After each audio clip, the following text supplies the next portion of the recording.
Kayak saya dulu pernah konseling pastoral gitu ya. Sudah usia dengan saya aja jauh sekali, dua kali lebih gitu ya, udah pensiun gitu.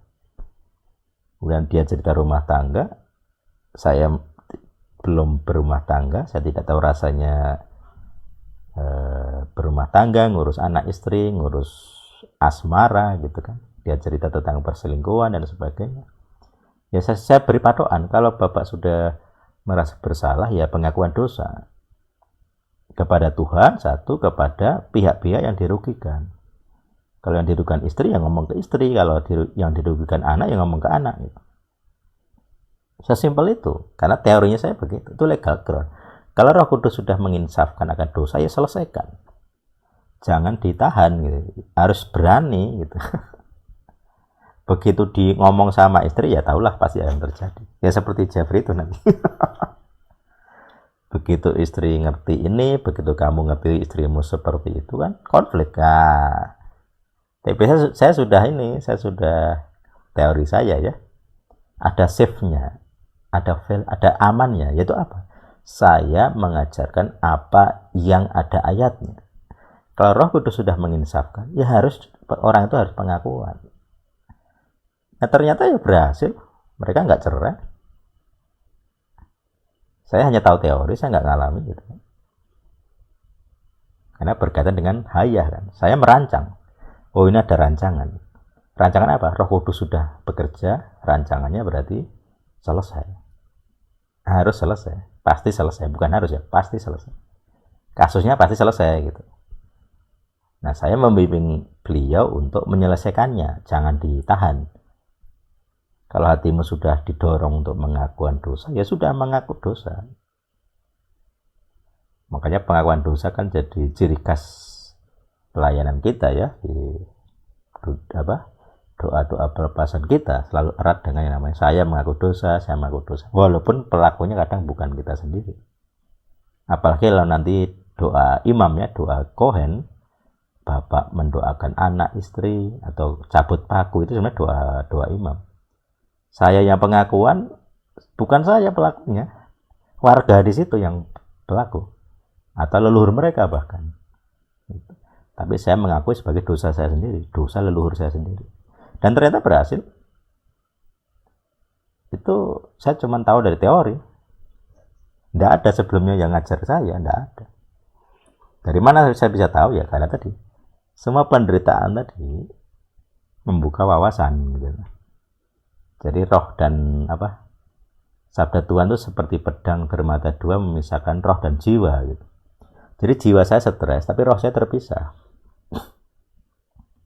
Jadi saya bisa fase down tapi roh saya bisa membara gitu, berapi-api. Jadi seringkali dalam beberapa sesi live itu sebenarnya di beberapa seri yang lalu gitu, ketika saya ngomong gini tuh jiwa saya sedang fase down sebenarnya. Tapi kan orang nggak akan tahu. Karena kepribadian lain yang muncul. Nah, kenapa bisa begitu? Ya karena saya ngalami banyak penderitaan tadi sehingga saya bisa terpisah. Kalau saya nggak mengalami kejahatan dari orang-orang itu, saya nggak bisa seperti ini. Gitu.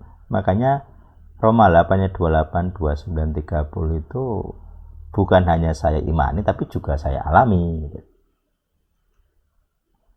Apapun gitu. Jadi walaupun kadang saya tidak mengerti kenapa saya harus mengalami kejahatan ini, kejahatan itu dan sebagainya, dan orang-orang itu ya serius pengen menyakiti saya gitu.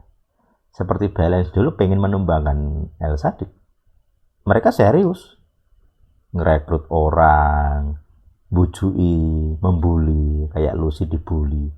Kamu Elsa kok masih Natalan, dijabri loh. Dijapri mereka. Lucy itu dijapri sama J sama F. Mereka serius ingin menumbangkan, menyerang. Tapi saya lihat ya Lucy nggak keluar dari grup. Saya pikir teman-teman juga ada beberapa yang pernah di prospek seperti itu. Ya sebenarnya saya pengen tahu siapa yang akan bertahan. Karena sejak dulu prinsip saya, kalau kamu menerima Elsa karena saya kamu anggap soleh, kayak gitulah gitu. Bagi saya itu kualitasnya malah kurang gitu ya. Tapi kalau kamu bisa menerima El Sadik tetapi tahu padahal tahu saya orang yang mungkin kamu anggap bejat, kamu anggap nabi palsu, kamu anggap tidak saleh dan sebagainya, tidak pernah berdoa misalnya, tidak pernah doa puasa. Kalau kamu masih menerima, lah itu kualitas yang saya harapkan. Berarti yang menerima saya itu bukan jiwamu, tapi rohmu.